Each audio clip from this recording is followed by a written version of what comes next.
Pagkain naman po. Paano na pag kayo na magpasok ng pagkain, baka malagyan ko na natin. Guys, nandito tayo sa gate 5. At eto na, no, balita nga natin, no, dadakipin ng ating former President PRRD. At eto, mismo tayo sa labas. At yan, no.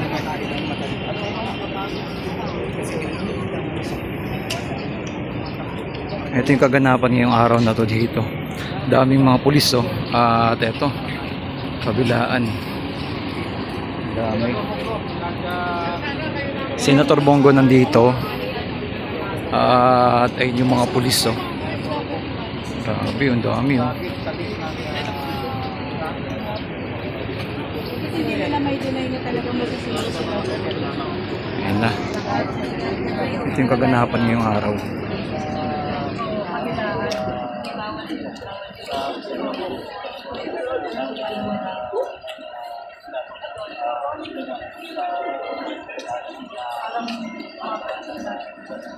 Ito, ang daming media at ayun, may kinakausap sila ng ano.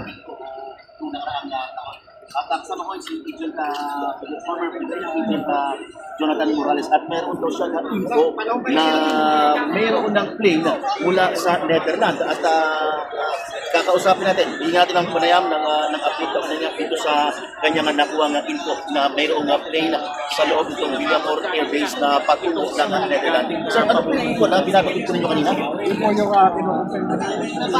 dito sa mga dati nating kaparo na nandito sa Philippine Air Force.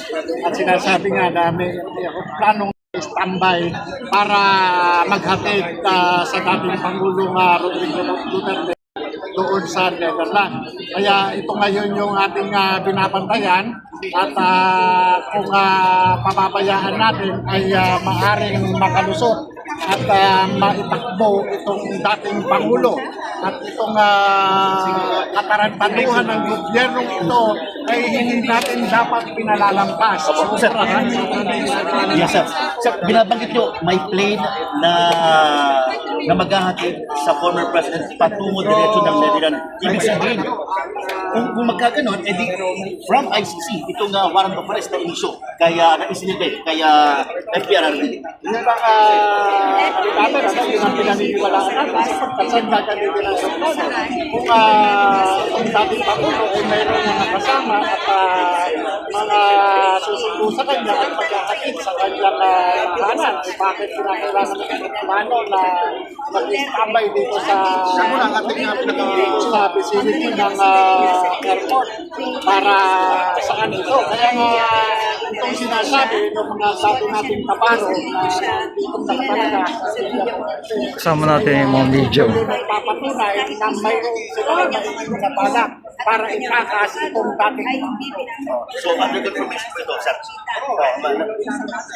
From Air Force po, from Air Force. Ang ating PRRD nasa Air Force po siya ngayon. Agent, agent, At eto, no, ang ating Senator Bongo.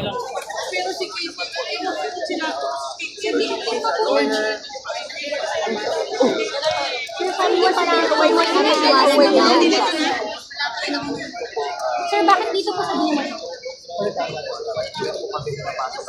Pero sir, bakit daw hindi kayo pinapapasok? Anong reason?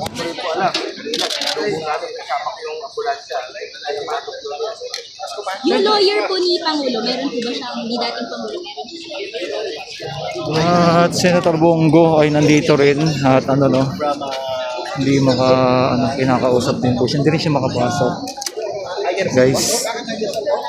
At yan, ito yung ating mga kapulisan na nandito na napapalibutan ng ating former President PRRD. Ito yung Terminal 3. At yan, guys, sobrang daming tao na dito.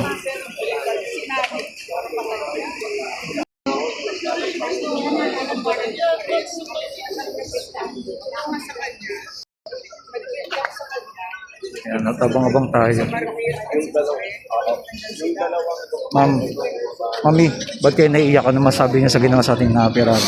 Kasi hindi makatarungan, walang sistema, walang batas. Ganito na ba tayo ngayon? Yun lang ang hinihingi namin. Hindi kriminal yung tao. Siya lang ang tanging Pangulo ng Paganda ng Pilipinas. Ba't pinahihirapan? Senator Bongo na pagkain lang, ayaw pang pinagkakait pa. Anong gagawin nyo? Hindi namin nakikita ang dating Pangulo. Hindi nakakatuwa. Kaya mga kababayan, magdasal tayong lahat. Magdasal lahat din ang kaligtasan ni Tatay Digong. Pero kung gusto niyo sumuporta, mas maganda ipakita natin ngayon na malaki ang utang na loob natin kay Tatay Digong. Thank you, ma'am. Si SBG! Si SBG! Ito si SBG at mukhang papapasokin na po ang ating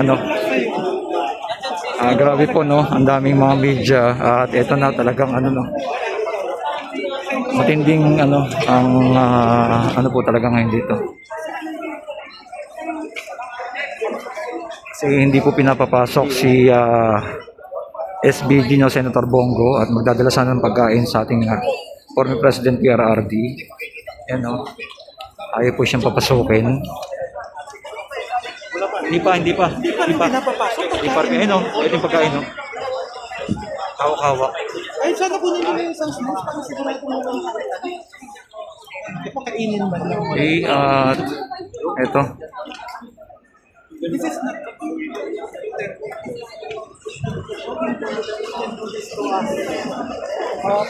Ito yung mga media na nakapalibot. Ayan o. Tsaka mga pulis. At mga So tama po ba na ang term na gagamitin ko, ma'am? Ito po ay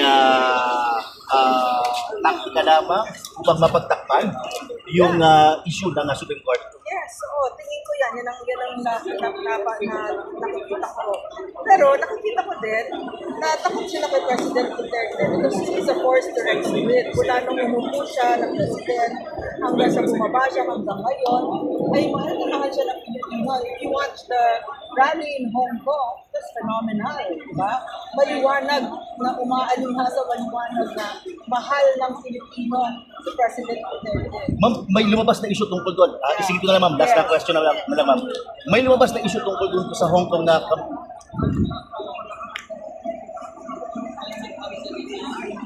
ito, in-interview si ma'am. Okay, go.